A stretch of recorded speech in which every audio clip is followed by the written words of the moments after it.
그 주님께서 그 기도에 대해서 가르치신 부분을 우리가 그 신약성경에 찾아보면 그 겟세마네 동산에서 주님이 기도하신 그 장면과 또 그리고 또 주님께서는 그 요한복음 17장에서 그 교회를 위해서 기도하신 그 두 가지 사건을 가장 우리가 대표적으로 들 수 있겠죠.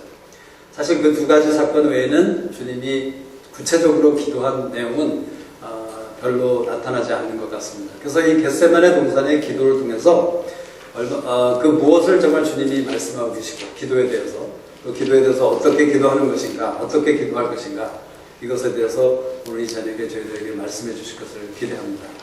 오늘 말씀 마태복음 26장 31절에서 42절 말씀 우리 스크린에 나와 있는 줄로 알고 있는데요. 제가 읽겠습니다. 때 예수께서 제자들에게 이르시되 오늘 밤에 너희가 다 나를 버리리라. 기록된 바 내가 목자를 치리니 양의 떼가 흩어지리라 하였느니라. 그러나 내가 살아난 후에 너희보다 먼저 갈릴리로 가리라. 베드로가 대답하여 가로되 다 주를 버릴지라도 나는 언제든지 버리지 않겠나이다. 예수께서 가라사대 내가 진실로 내게 이르노니 오늘 밤 닭 울기 전에 내가 3번 나를 부인하리라. 베드로가 가로되 내가 주와 함께 죽을지언정 주를 부인하지 않겠나이다 하고 모든 제자도 이와 같이 말하니라. 이에 예수께서 제자들과 함께 겟세마네라 하는 곳에 이르러 제자들에게 이르시되 내가 저기 가서 기도할 동안에 너희는 여기 앉아 있으라 하시고 베드로와 세베대의 두 아들을 데리고 가실새 고민하고 슬퍼하사 이에 말씀하시되 내 마음이 심히 고민하여 죽게 되었으니 너희는 여기 머물러 나와 함께 깨어 있으라 하시고 조금 나아가서 얼굴을 땅에 대시고 엎드려 기도하여 가라사대 내 아버지여 만일 할만하시거든 이 산을 내게서 지나가게 하옵소서. 그러나 나의 원대로 마옵시고 아버지의 원대로 하옵소서 하시고 제자들에게 오사 그 자는 것을 보시고 베드로에게 말씀하시되 너희가 나와 함께 1시 동안도 이렇게 깨어 있을 수 없더냐. 시험에 들지 않게 깨어 있어 기도하라. 마음은 원이로되 육신이 약하도다 하시고 다시 두 번째 나아가 기도하여 가라사대 내 아버지여 만일 내가 마시지 않고는 이 잔이 내게서 지나갈 수 없거든 아버지의 원대로 되기를 원하나이다 하시고 다시 오사 보신즉 저희가 자니 이는 저희 눈이 피곤함일로다.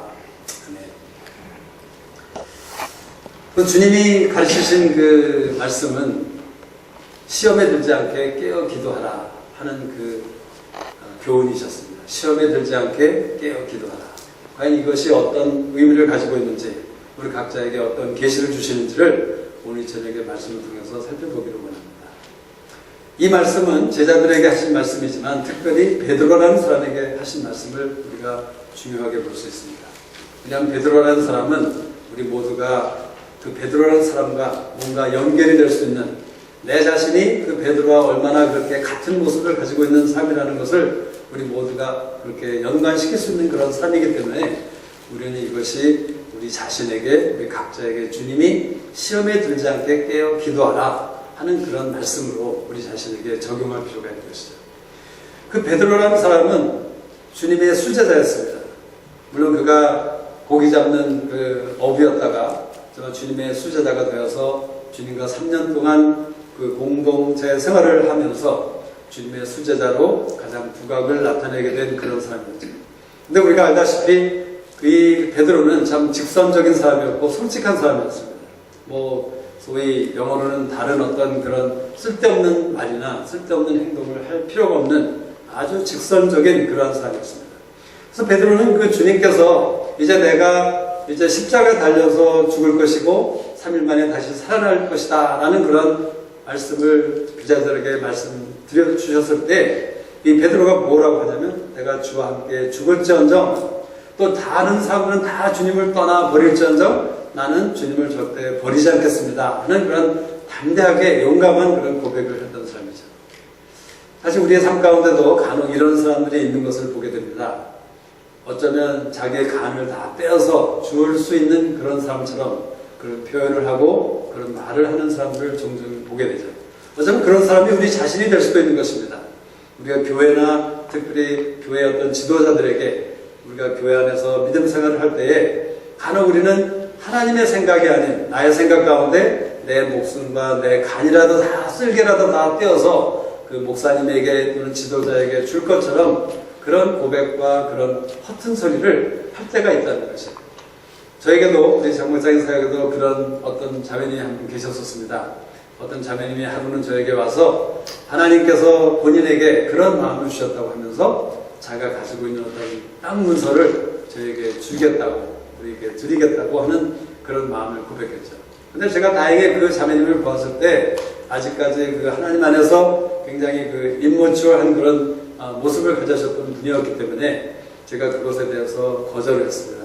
자매님, 이것은 자매님의 재산이니까 자매님께서 가지고 계시고 잘 쓰시고 그렇게 하는 것이 좋겠다고. 그런데 그 자매님이 협박 아닌 협박을 하면서 꼭 받으라는 그런 계속 그 부탁 또는 당부 또는 그런 계속되는 그런 반복되는 말 가운데 제가 그 어떤 증인을 같이 있게 하면서 그 문서를 받았어요. 그래서 제가 이것은 가지는 것이 아니라 이것은 우리 사역에서 저희가 잠깐 자매님을 위해서 간수하고 있겠다고.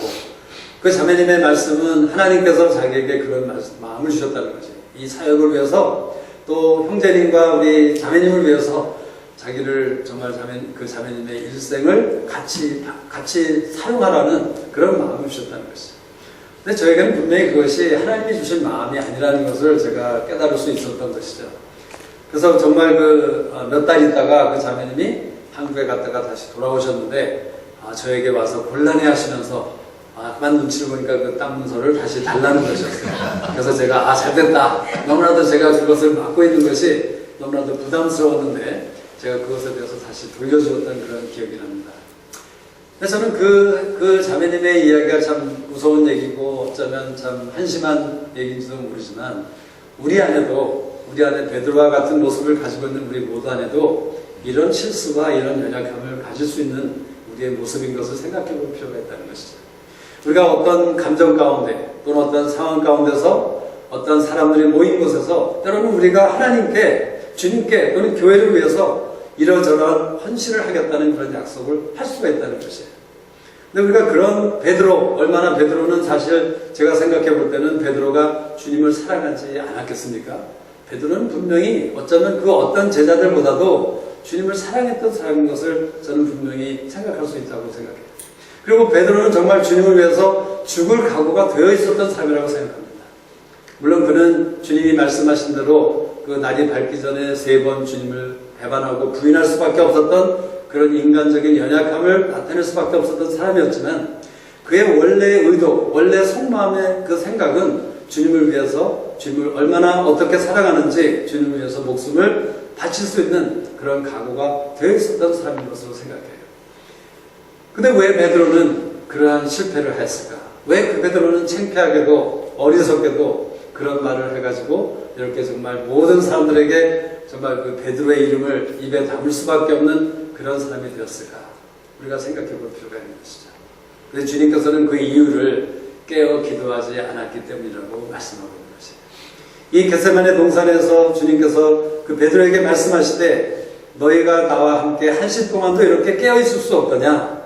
시험에 들지 않게 깨어 있어 기도하라. 마음에는 원이로되 육신이 약하도다. 베드로는 그 의도 가운데 분명히 주님을 사랑하고 주님을 따라가고 주님을 떠나지 않겠다는 그런 각오를 했던 사람이었지만 그가 깨어 있어 기도하지 않았기 때문에 그는 마음에는 원이지만 육신이 약해졌던 그런 사람이 되었다는 것이에요. 여러분, 육신이 약한 사람이 누군지 아십니까? 그것은 그냥 육체적으로 몸이 약해서 허약해서 그런 사람을 얘기하는 것이 아니라 저는 육신이 약한 사람은 주님이 이런 사람을 얘기한 것이라고 생각합니다. 간혹 우리의 마음 상태가 어떠한 상태로 있을 때 우리 마음에는 주님을 향한 사랑과 주님을 향한 열정이 있습니다.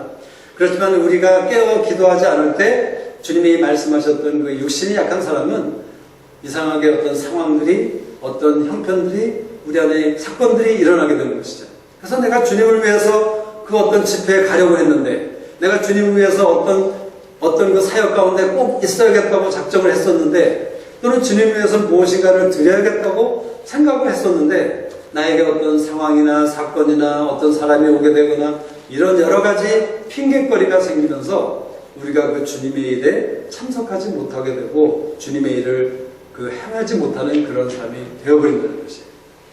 육신이 약한 사람은 바로 이런 사람을 주님께서 저는 말씀하신 것이라고 생각합니다. 제 자신을 생각해 볼 때도 제 마음 안에 주님을 향한 그 열정과 제 마음 안에 주님을 향한 그 주님으로부터 듣는 말씀이 없을 때, 또는 기도 가운데 하나님과 소통하는 그러한 교제가 없을 때에 때로는 제가 예배도 가기 싫을 때가 있다는 것이죠. 오늘은 좀 쉬었으면 좋겠다. 그러면 어떻게 되죠? 쉴 수밖에 없는 그런 상황이나 그런 육신의 일들이 내 삶 가운데 일어나는 것을 종종 경험하게 되는 것입니다. 우리가 정말 깨어있어서 기도하지 않을 때 우리의 마음에는 원인으로 돼 육신이 약한 사람이 되어서 하나님의 일을 하려고만 하면 어떤 일이 일어나고 어떤 사건이 일어나고 몸이 아파지고 이러면서 그런 기회가 자꾸 열려져서 우리가 하나님의 일에 참석하지 못하는 그런 사람들로 낙오되어 버리는 그러한 일을 주님께서 얘기하고 있는 것이죠. 주님께서 또 얘기하시기를 그 깨어 기도하지 않을 때 어떻게 된다고 말씀하십니까? 눈이 피곤한 자가 된다고 말씀하고 있는 것이죠. 43절 보니까 이는 저희 눈이 피곤함일러라. 눈이 피곤하다는 것은 잠을 자는 것을 얘기하는 것이죠. 눈이 무거워서 잠에 들 수밖에 없는 그런 상황을 얘기하는 것인데, 이 잠이라는 것은 그 원어의 표현을 보면 죽음을 얘기할 때 잠잔다. 우리가 그렇게 성경에는 얘기하는 것을 보게 되죠. 그렇죠? 야이로의 딸이라든가 이런 그 죽은 사람을 때로는 잠을 잔다고 표현을 했던 것을 기억합니다. 그래서 눈이 피곤하다는 것은 하나님의 것에 대해서, 하나님의 일에 대해서 생명이 없는 자, 죽어버린 자, 반응할 수 없는 자. 여러분, 죽은 사람, 송장은 어떤 것입니까? 아무리 만져도 반응할 수 없고 움직일 수 없는 것이 죽은 사람을 의미하는 것이에요.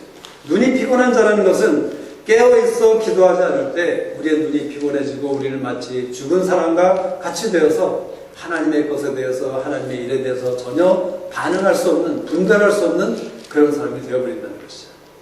그래서 그런 사람은 어떻게 됩니까? 자기도 모르게 하나님의 의가 아닌 나의 의를 드러내는 자, 나 자신을 프로모트하는 그런 사람이 될 수밖에 없는 그러한 사람을 가리켜서 바로 눈이 피곤한 사람이 될 수 있다고 얘기해 주신 것이에요. 제가 개인적으로 생각해 봤을 때, 제가 깨어있어 기도하지 않았을 때 저는 이런 생각을 했었습니다. 우리 아이들이 가난하고 저희들에게 굉장히 어려움이 되었을 때, 특별히 그 아이들의 방에 들어가면 정말 그 헤비 메탈 그런 그 락스타들의 그런 어떤 포스터들, 정말 보기에도 끔찍한 그런 포스터들이 잔뜩 걸려 있었던 그 아이들의 방에 들어갈 때마다 제가 문득 들었던 생각은 저 아이들을 그냥 쫓아내버려야 되겠다. 우리 집에서 더 이상 우리 딸로 생각하지 않고 쫓아냈으면 좋겠다 하는 그런 생각들이 문득 들었던 적들이 많았죠. 근데 물론 하나님께서는 은혜 가운데 저희들에게 무조건적으로 그 아이들을 사랑할 것을 조금씩 점차적으로 가르쳐 주셨던 것이에요. 그렇지만 한 번은 제가 이런 경험을 한 적이 있습니다. 저는 기도 못했지만 그 어떤 큰 사건이 그 아이들과 있었는데, 저희가 바로 그 사건 직전에, 바로 며칠 전에 우리가 어떤 집회를 갔었던 적이 있었어요. 근데 그 집회에서 그 난생 처음으로 만났던 그 여자 목사님이었는데, 그 목사님이 저희를 위해서 기도해 주시면서 이제 너희들이 며칠 안 되어서 엄청난 사건을 당할 텐데 그 사건 가운데 그것이 엄청난 믿음의 싸움이 될 것이다. 그리고 그 믿음의 싸움 가운데 너희들이 취해야 될 전략은 하나님의 전략이 있는데, 그 하나님의 전략은 이사야서에 나오는 그 히스기야 왕의 사건을 너희들이 볼 때 하나님께서 너희에게 말씀해 주실 것이다 라는 그런 기도를 해준 적이 있었어요.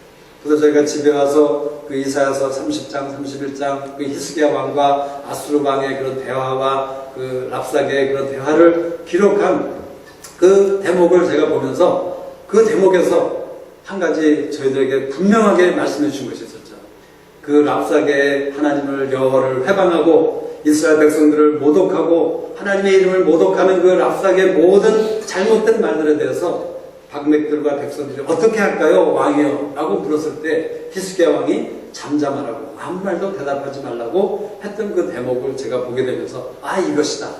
이 어떤 엄청난 일이 무슨 일인지 내가 모르지만 이것에 대해서 하나님이 우리에게 구하시는 것은, 그 전략은 그것에 대해서 잠잠히 깨어있으라는 그런 것이었죠. 잠잠히 있으라는 것이었죠. 그리고 며칠이 있지 않아서 제가 어떤 엄청난 일을 했냐면 그 아이들의 방에 가서 그 포스터를 다 찢어버렸어요. 다 뜯어버렸습니다. 그 아이들이 그때 그 아이들에게 있어서는 가장 중요한 소중한 재산이었죠. 가장 자기들이 귀하게 여기는 그것들을 다 없애버렸을 때 그 아이들이 저희에 대해서 굉장히 공격을 하면서 엄청난 말들과 엄청난 욕과 엄청난 말들을 하면서 또 제가 그 친구를 가장 저희들에게 친했던 어떤 집사님 부부를 불러서 우리 아이들을 좀 얘기해달라고 했는데 그 집사님의 본면과 또 어떤 달래는 말들을 듣지 않고 이 아이들이 별의별 얘기를 다 하면서 저희들을 공격했던 것을 기억합니다. 그런데 그때 제가 하나님의 그 말씀, 그 기도해준 그 말씀을 기억하면서 잠잠히 아무 말도 하지 않았던 것. 그래서 하나님께서는 그 아이들을 저희의 아이들로 지켜주시고 지금까지 아직은 하나님께 돌아오지 않았지만 분명한 저희들의 아이들로 하나님께서 간직해 주셨던 것을 기억하는 것입니다. 우리가 기도할 때에 하나님이 하나님의 일에 대해서 어떻게 반응할 것, 어떤 것이 하나님의 일인가를 알게 하시고 분별케 하신다는 사실을 주님께서 우리에게 가르쳐주고 계신 것이죠. 여러분 선교여행을 가면 어떤 일들이 많이 일어나는지 아시죠? 제가 그 하와이에서 CD 테스트를 끝내고 마닐라와 그 타이완에 전도여행을 갔을 때 그 하나님을 사랑한다고 하는 그 사람들이 모인 그 모임이었는데 그 얼마 되지도 않는 그저 한 15명 정도 되는 그 멤버들이 그 선교여행을 가서 얼마나 다투고 얼마나 의견이 다르고 얼마나 싸워대는지 정말 놀랍고 놀라운 일이었습니다. 우리 모두에게는 하나님을 사랑한다고 하는 사람이었죠. 하나님을 향한 열정이 있는 사람이었기 때문에 그 많은 비용과 엄청난 시간과 엄청난 대가를 지불하면서 그 하와이에 와서 그 렉처와 훈련을 받고 전도여행을 갔던 사람들인데 그렇게 그 전도여행지에 가서 대적을 향해서 싸우는 것이 아니라 믿는 사람들끼리 같은 동료들끼리 다투고 하는 그런 일들 어쩌면 얼마나 창피하고 얼마나 수치스러운 일이었는지 모르겠어요. 근데 바로 이런 일들이 오늘 주님의 말씀에 의하면 우리가 깨어 기도하고 기도하지 않을 때 일어날 수밖에 없는 그런 일이라고 얘기하고 있는 것이에요. 우리가 깨어 기도하고 있지 않을 때는 우리는 아무리 내 의도가 좋고 내 의도가 선한 것이라 할지라도 내가 주님을 위해서 베드로와 같이 목숨을 바치겠습니다. 내가 주님을 정녕 떠나지 않겠습니다 하는 그러한 마음을 가지고 있을지라도 우리는 이러한 오류 가운데 주님을 배반할 수밖에 없는, 주님을 실망시켜드릴 수밖에 없는 그런 사람들이 될 수 있는 것을 오늘 주님께서 이 구절을 통해서 말씀해 주고 있는 것입니다. 겟세마네 동산에서의 주님의 기도는 우리가 어떻게 깨어 기도할 것을 가르쳐주고 계십니다. 근데 주님의 기도 내용을 우리가 살펴볼 필요가 있죠. 이 우리가 복음서를 살펴보면 마태복음과 마가복음과 누가복음 세 복음서에 겟세마네 동산에서 주님이 기도하신 내용이 구체적으로 기록되어 있습니다. 요한복음에는 그 내용이 기록되어 있지 않아요. 근데 세 복음서에 기록되어 있는 주님의 기도 내용을 보면 그 표현이, 그 말의 표현이 그 마태복음과 마가복음과 누가복음이 다 다르게 나와 있습니다. 그런데 그 세 가지 복음을 종합해 볼 때 주님이 기도하신 내용은 두 가지였어요. 첫째는 나의 원대로 마옵시고 아버지의 원대로 하시옵소서, 아버지의 뜻대로 하옵소서라는 그런 기도였고, 첫 번째 방면은 내가 원하는 것은 이 잔을 내가 피해갈 수 있으면 하나님께서 나로 하여금 이 잔을 피하게 할 수 있으시면 피하게 하시옵소서. 그러나 나의 뜻대로 마옵시고 나의 원대로 마옵시고 아버지의 원대로 하옵소서 하는 것이 바로 주님의 기도의 두 가지 내용이었다는 것이에요. 이것은 무엇을 말씀해 주는 것입니까? 주님도 사람으로 오셨기 때문에, 인간으로 오셨기 때문에 주님의 마음속에, 주님의 생각 속에 본인이 원하는 것은, 인간으로 원하는 것은 그 십자가에 달리셔서 고난과 그 죽음을 당하셔야 되는 그 고통의 일을 가능하면 피할 수 있었으면 좋겠다는 마음을 분명히 가지고 계셨다는 것이에요. 근데 하나님의 뜻은 무엇이었죠? 하나님의 뜻은 주님이 십자가에 달려 목숨을 버리시는 것이 하나님의 뜻이었다는 것이에요. 그 주님이 원하시는 것과 인간적으로 원하셨던 주님의 원하시는 것과 하나님의 뜻과는 그것은 두 가지가 상충되는 그러한 것이었죠. 그래서 그러한 고민 가운데, 그러한 컨플릭트 가운데 주님께서는 하나님의 뜻을 선택할 수밖에 없는, 선택해야 됐던 그러한 그 길에 있었던 것을 우리가 기억할 수 있습니다. 주님께서는 깨어 기도하시는 가운데 그 하나님의 일을 선택할 수 있게 되었다는 것이에요. 우리가 깨어 기도하지 않을 때 우리는 종종 나의 것을, 내가 원하는 것을, 나의 뜻을 택할 수밖에 없는 그런 사람이 될 수 있다는 사실을 우리는 분명히 기억하고 내 마음에 경고로 가지고 있어야 될 것이라는 것입니다. 것을 얘기해 주고 계시는 것이죠. 우리가 기도하지 않기 때문에 우리는 그저 내 마음대로 주님의 음성을 들었다고 하고 내 뜻대로 하나님의 뜻이 무엇인지를 분별한다고 하면서 우리는 하나님의 뜻이 아닌 나의 것, 대적의 것, 세상의 것을 택하고 선택하는 그런 사람이 되는 것, 우리가 얼마나 그런 오류를 범하고 있는 사람인지를 주님께서는 깨어 기도하라는 그 말씀을 통해서 우리에게 말씀을 주고 계신 것이에요. 주님께서 어떻게 깨어서 기도하셨습니까? 주님께서는 습관을 따라서 깨어 기도하셨어요.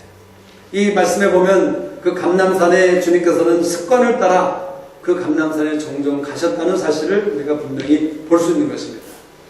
여러분, 우리는 하나님을 경외하는 자, 정말 하나님 앞에 깨어 기도하는 자가 되기 위해서는 우리 안에 정규적인 습관이 있어야 된다는 것이에요. 저는 이 말씀을 보면서 제가 가장 찔렸던 부분이 내 안에 정말 내 개인적인 삶 가운데 이 습관적인 없어서는 안 될 이 습관적인 정규적인 기도의 시간이 내 삶 가운데 없다는 것에 대해서 제가 회개하고 정말 오늘 저녁부터 제가 이것에 대해서 어떤 작정을 하고 나가고자 하는 그런 마음으로 이 자리에 섰습니다. 여러분, 우리가 장막장인 사역에서는 말씀에 대해서 많이 강조했죠. 그래서 어쩌면 여러분 안에는 말씀 앞에 나가는 것이 그 습관이 어쩌면 그 홀리한 하나님을 경외하는 가운데 그 루틴이 여러분 안에 세워졌을 줄로 믿어요. 그것은 어쩌면 여러분이 밥을 먹지 않고는 살 수 없는 것처럼 내가 하나님의 말씀 앞에 나가지 않고는 살 수 없는, 더 이상 나갈 수 없는 그런 사람이 된 그런 특별한 사람들인 것을 저는 분명히 기억하고 여러분들을 그렇게 축복합니다. 우리 모두가 그런 습관이 있는 사람이 되기를 원하셨고 그런 사람으로 되어가고 있는 것을 주님이 얼마나 기뻐하시는지 우리는 알 수 있죠. 우리 안에 이런 습관이 디벨롭되지 않으면, 이 습관이 있지 않으면 우리는 진정한 깨어 기도하는 그런 사람이 될 수가 없다는 것이에요.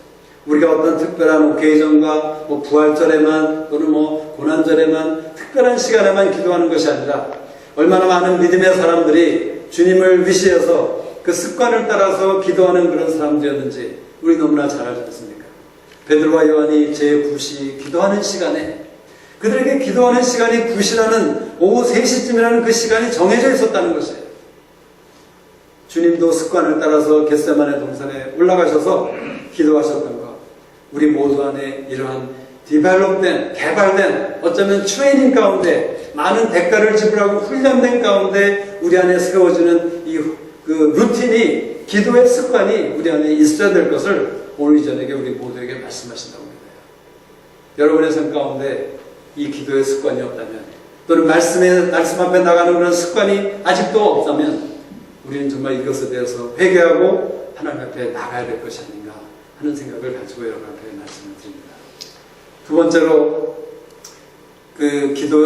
주님께서는, 저는 이것에 대해서 제 표현이 좀 부족할지 모르겠어요. 이것을 어떻게 표현해야 될지 제가 잘 모르겠어요. 이 주님께서는 기도하실 때 고민하고 슬퍼하셨어요. 그리고 내 마음이 심히 고민하여 죽게 되었으니 또 그렇게 말씀하십니다. 그리고 그 다른 복음서에 보면 땀을 흘리셨는데 그 땀이 피처럼 땅에 떨어졌다고 말씀하세요. 다시 말하자면 주님이 겟세마네 동산에서 기도하실 때에 주님은 엄청난 그 고통과 엄청난 슬픔과 엄청난 고민과 민망하신 가운데 기도에 임하셨던 것을 우리가 보게 되는 것이에요. 저는 이것을 제가 표현할 수 있는 한 가지는 기도를 자기의 것으로 만들었다 또는 자기의 것으로 경험했다, 우리 그런 것이 있죠. 제가 그 사건을 생각하게 됐어요. 제 삶 가운데 어떤 위기의 일이 있었습니다. 근데 그 위기의 일이 하나만 있었던 것이 아니고 바로 하루 이틀 사이에 3가지 일이 갑자기 엄청난 일들이 터졌어요. 근데 제가 그 엄청난 3가지 일들을 생각하면서 그 일들에 대해서 어려움, 두려움, 앞으로 있을 힘든 일, 괴로운 일, 귀찮은 일, 이런 것들을 생각하다 보니까 제가 어떻게 됐습니까? 대상포진이라는 말로만 듣던 대상포진에 걸리게 됐던 것을 기억해요. 다시 말하자면 제가 그 상황에 대해서 그것을 내가 생각하고 느끼고 그 상황 속에 내 자신을 빠져 들어갔을 때, 내가 그것에 몰두했을 때, 내가 그 상황을 나의 것으로, 나의 개인적인 것으로 만들었을 때 내가 그것으로 인해서 느껴지는 모든 감정과 모든 슬픔과 모든 어려움과 이런 힘든 것들을 제가 느끼지 않을 수 없는 그런 삶이 되었다는 것이에요. 아마 주님께서도 이렇게 민망히 여기시고 슬퍼하시고 피땀을 흘리시게 되었던 이유는 주님께서 그 십자가에 달리실 그 고난에 대해서 주님께서도 분명히 생각하시고 그것에 대해서 어쩌면 많은 생각과 고민 가운데 그 어려운 피땀과 힘든 고통의 순간을 가지셨던 것이 아닌가 생각한다는 것이죠. 간혹 우리는 어떤 불쌍한 사람들을 보거나 우리가 불쌍한 외지에 가서 어떤 사람들의 사는 모습들을 볼 때 그들을 위해서 기도할 때 우리는 가끔 울고 슬퍼하면서 기도할 수 있는 것입니다. 제가 그 필리핀에 전도여행을 갔을 때 어떤 한 형제, 정말 그 불치의 스킨 병이 있는 그 형제를 위해서 기도할 때 제가 우리 온 팀이 그 형제를 위해서 열심히 간절히 소리 질러서 기도하고 난 후에 제가 제 모습을 봤을 때 제가 콧눈물을 흘리면서 그 형제를 위해서 기도했던 것이 기억이 났어요. 또 스모키 마운틴, 그 필리핀 마닐라의 중앙에 보면은 가베지로 만들어진 산이 있습니다. 근데 그 산에 많은 사람들이 살고 있죠.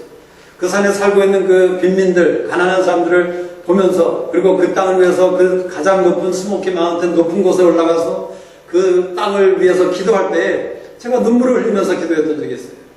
제가 그 사람들의 상황 속에 들어가서 다시 말하자면 소위 성경적인 표현을 빌린다면 결렬된 틈에 들어가서 그 결렬된 죄가 있는 어려운 고통 속에 있는 그 사람들이 느끼는 그 고통과 그 감정과 아픔과 슬픔을 제 자신이 제 것으로 느끼면서 제 것으로 경험하면서 기도하는 그런 모습, 바로 그것이 깨어 기도하는 자의 모습이라는 것이에요. 어쩌면 이 일을 위해서는 성령님의 계시가 필요한 것이죠. 우리가 그저 불쌍하게 느끼자 해서 느낄 수 있는 것이 아니지 않습니까? 우리가 정말 어떤 일에 대해서 무엇을 위해서 기도하시는지 간에 그것에 대해서 성령님이 계시해 주실 때 우리가 주님이 느끼셨던 그런 감정과 그런 아픔과 그런 슬픔과 그런 민망의 여김을 주님과 같이 경험할 수 있는 그런 사람이 될 수 있는 것이라는 것이죠. 여러분 다니엘서를 보면 다니엘이 기도했을 때 다니엘에게 하나님이 이상을 보여주셨을 때 다니엘은 슬퍼하였다고 기록하고 있습니다. 다니엘은 힘이 없어졌다고 기록하고 있어요. 나 다니엘이 중심에 근심하며 내 속에 이상이 나로 번민케 한지라. 번민하고 슬퍼하고 힘들어했다는 것이에요. 정말 깨어있어 기도하는 사람들은 그 기도를 직접 사는 것입니다. 내 삶으로 직접 느끼고 체험하고 사는 것, 그것이야말로 깨어 기도하는 사람. 주님께서 그 기도에 몰두하시고 그 기도에 빠지시고 그 기도를 자신의 삶으로 사셨던 것처럼 깨어 기도하는 자는 그러한 마음과 그러한 자세 가운데 기도해야 될 것을 얘기해주고 계신 것이죠. 주님은 기도로 깨어 기도한다는 것을 주님께서는 기도로 하나님의 일을 위해서 자신을 예비하고 준비하시고 또 충전하시는 그런 기회로 삼으셨던 것을 기억해요. 그 오병이어의 기적을 행하신 다음에 그 성경에 보면 주님께서 한적한 곳에 가셔서 하나님께 기도하셨다라는 그런 기도를 했어요. 또 다른 곳에서도 주님께서는 종종 제자들도 다 멀리 하시고 사람이 없는 곳에 한적한 곳에 올라가셔서 기도하시고 그 후에 12제자를 부르시고 이런 기록들이 나오는 것을 보게 됩니다. 우리가 그런 홀로 있는 곳, 홀로만 있을 수 있는 그런 외로운 곳에 가서 하나님을 만나고 하나님 앞에 기도하는 그런 사람이 바로 깨어 기도하는 것이라는 것입니다. 우리의 삶 가운데 그러한 광야, 그러한 홀로 있을 수 있는 그러한 장소가 있어야 된다는 것이에요. 그런 시간이 있어야 된다는 것이죠. 사도 바울이 갈라디아서 1장에 보면 3년 동안 그가 아라비아 광야에 가서 그가 회심한 후 주님을 만난 후 3년 동안 무엇을 했습니까? 아라비아 광야라는 그 외딴 곳에 가서 주님을 만나고 하나님 앞에 기도하고 하나님의 말씀을 들었던 삶이었던 것을 우리가 보게 되는 것이죠. 우리가 정말 깨어 기도하는 사람이 되기를 원하신다면 우리 안에 마치 말씀으로 사는 사람이 말씀 앞에 나가는 그런 어떤 장소가 있는 것처럼 우리가 기도하는 그 장소, 어쩌면 말씀 앞에 나가는 그 동일한 장소가 될 수 있겠죠. 그런 장소가, 그런 한적한 곳이 우리 모두의 삶 가운데 반드시 세워져야 될 것을 얘기하고 있는 것입니다. 물론 우리는 주님께서 깨어 기도하셨을 때 하나님의 것을 선택하신 것, 이 가장 중요한 것을 절대로 논하지 않을 수는 없는 것이죠. 그렇지만 오늘 이 저녁에 구체적으로 우리가 다니엘의 기도를 생각하면서 우리가 어떻게 기도하고 무엇을 기도해야 되는가 생각했던 것처럼 오늘은 주님께서 가르쳐 주시는 것처럼 내가 정말 어떻게 깨어 기도할 것을 실질적인 그런 레슨을, 그런 원칙을 주님께서 가르쳐 주신 것을 우리가 마음에 담기를 원하는 것이죠. 우리가 깨어있을 때 기도할 때 그 결과는 무엇입니까? 다니엘에게는 밤에 이상으로 나타나 보여주셨어요. 그 느부갓네살이 꿈의 해석을 하기 위해서 다니엘에게 부탁했을 때 다니엘에게 밤에 이상으로 하나님께서 나타나셨다는 것이에요. 밤에 라는 단어가 우리의 눈을 끄는 것이 아닙니까? 그것은 무엇을 말합니까? 다니엘은 밤에도 기도하고 있었다는 것이에요. 또 베드로는 어떤 사람이었습니까? 베드로는 그 이 겟세마네 동산의 사건과 주님을 배반한 그 3번이나 배반한 그 사건까지는 엄청나게 실패한 사람, 정말 주님을 사랑하는 것 같았는데 사랑하지 못한 사람, 또 주님을 따라서 결코 주님을 떠나지 않을 사람 같았는데 주님을 떠나버린 사람, 이런 실패자로 낙인이 찍혔던 사람이었죠. 근데 후에 신약 성경을 보면 베드로가 어떤 사람이었죠? 아까도 말씀드렸듯이 그는 제9시 기도하는 시간에 성전에 올라가서 기도하는 그런 습관을 가졌던 사람이 되었던 것을 보게 됩니다. 그 요한복음 21장의 사건 이후로 그가 회심한 후 다시 주님의 제자가 된 후 그는 기도하는 습관을 분명히 가지게 되었던 사람인 것을 보여주는 것이에요. 고넬료의 사건들 우리가 그 이야기를 볼 때도 그 사건에 어떻게 기록이 되었습니까? 베드로가 제60쯤에 정오쯤이죠. 60쯤에 기도하러 지붕에 올라갔을 때 하나님께서 이상을 통해서 그에게 비전을 보여주시고 고넬료가 만나게 하지 않습니까? 그리고 그 사건은 그 고넬료와의 만남의 사건은 어떤 사건입니까? 이것은 교회의 역사상 엄청나게 중요한 사건이었죠. 물론 사도 바울이 이방인을 위한 사도로서 얼마나 많은 수고를 했고 많은 주님을 증거하는 그러한 증거자로서 엄청난 공을 세운 사람이었지만 그 일이 시작되기 전에 바로 베드로를 통해서 이방인을 향한 전도의 문이 증거하는 그 문이 열려지는 그 기반을 만드는 일을 바로 베드로와 고넬료의 만남을 통해서 이루셨던 것을 우리는 보게 되는 것이죠. 이것이야말로 하나님의 일이 아니고 무엇이겠습니까? 우리가 깨어 기도하는 자가 될 때 하나님께서는 우리에게 하나님의 뜻을 알려주십니다. 하나님의 일이 무엇인지를 알게 하신다는 것이에요. 그래서 내가 더 이상 나의 의나 나의 무지 가운데 행하는 것이 아니라 그래서 내가 뜻만 좋으면 내 의도만 좋으면이 아니라 진정 하나님이 원하시는 그것을 하게 되는 하나님의 동역자가 되는 그러한 축복의 자리로 우리를 불러주신다는 것이죠. 아모스서 3장에 보면 무엇이라고 말씀하시죠? 내 주 하나님께서는 여호와의 종에게 그 비밀을 알려주시기 전에는 결코 행치 않으신다는 엄청난 그러한 고백을, 그러한 선포를 담고 있는 기록이 있습니다. 하나님의 선지자들에게 하나님이 미리 알려주시지 않으시고는 하나님이 일을 행하지 않으신대. 그것은 무엇을 말합니까? 만약 제가 진정한 하나님의 선지자라면 정말 제가 하나님 앞에서 깨어있어 기도하는 자가 되었을 때, 그래서 하나님의 뜻을 아는 자가 될 때는 하나님께서 제 허락이 없이는, 마치 그것과 같은 말이 아닙니까? 제 허락이 없이는 하나님이 더 이상 일을 하기를 거절하신대. 얼마나 엄청난 축복과 엄청난 영적인 권위를 얘기하는 것인지 우리 모두에게 이러한 가능성을 주고 계신다는 것이에요. 바울과 신라 그 빌립보 교회에서 빌립보 교회를 루디아라는 자매를 통해서 빌립보 교회를 세우지 않습니까? 근데 그 교회를 세우고 난 후 그가 그 점치는 그 귀신 들린 여종을, 그 귀신을 쫓아냈기 때문에 감옥에 들어가게 됩니다. 근데 감옥에 들어가서 우리가 잘 아는 사건처럼 바울과 신라는 밤중에 하나님께 기도하고 하나님을 찬미하며 바로 그 일을 통해서 어떻게 됩니까? 그 간수와 간수의 모든 가족이 구원을 받는 그런 역사를, 그런 기적을 체험하게 되는 것이죠. 근데 저는 그 장면을 보면서 분명히 하나님께 바울과 신라가 하나님께 그 밤중에 기도했을 때 하나님이 그 바울과 신라에게 알려주셨다는 것이에요. 어떤 것을 알려주셨습니까? 그 간수장과 그 가족이 하나님을 믿고 주님을 믿고 하나님께로 돌이킬 것에 대해서 알려주셨다는 사실을 생각하게 되었습니다. 그래서 그 간수와 그 간수의 가족이 주님께 돌아옴을 통해서 그 빌립보 교회가 든든하게 세워지는, 튼튼하게 되는 그러한 일들을 이루게 되었다는 것이죠. 여러분, 사실 바울과 신라가 그 그 마게도니아로 건너갈 때에 성령께서 그 이상을 통해서 이리로 와서 우리를 도와달라는 그런 이상을 보지 않았습니까? 그렇다면 그 바울의 마음이나 신라의 마음 속에는 이제 우리가 저 마게도니아 땅으로 가면 엄청난 성령의 역사가 있을 것이다 라는 그런 생각을 했었을 것 같아요.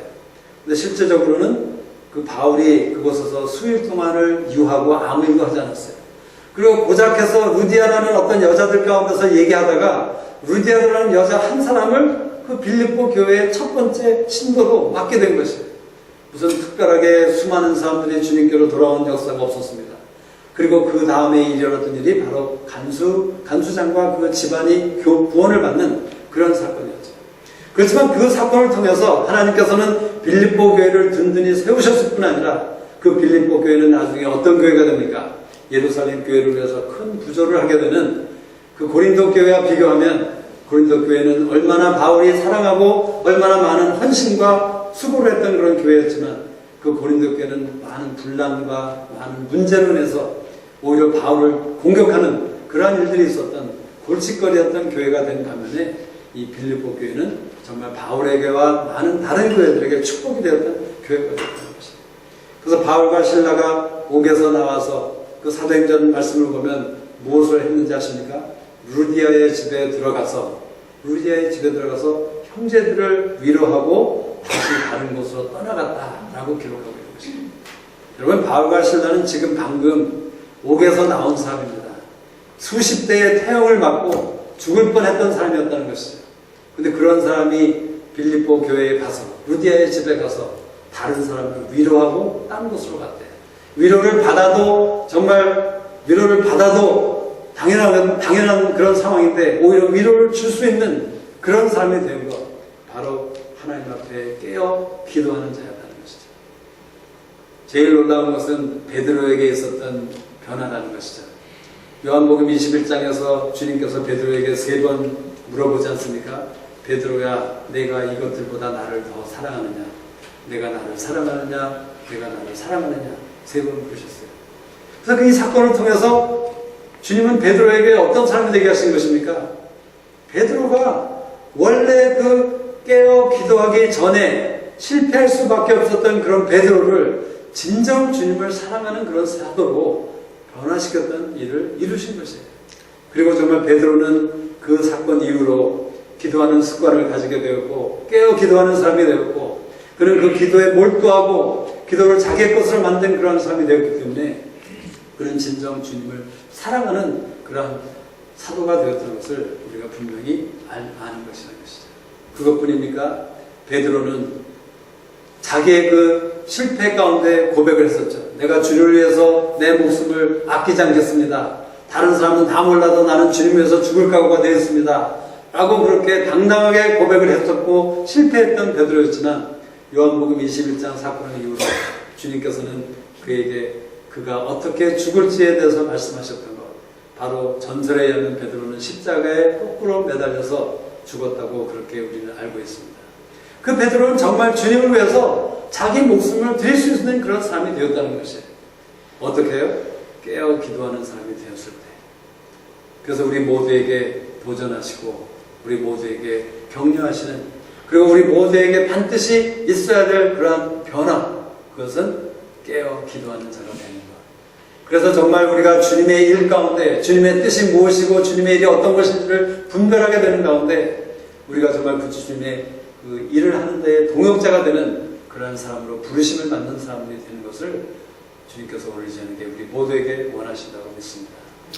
그래서 정말 소원하는 것은 저뿐 아니라 우리 모두에게 정말 이것에 대해서 성령님께서 컨빅션을 주셔서 우리가 정말 기도하는 자로, 정말 기도하는 자, 깨어 기도하는 자로 우리가 정말 일어날 때 우리는 우리의 삶의 현장에서 오늘 기도했던 것처럼 우리의 삶의 현장에서 정말 주님을 증거하고 주님을 높여드리는 그런 사람으로 살 수 있는 그런 축복이 우리에게 임할 것을 믿어 마지 않습니다.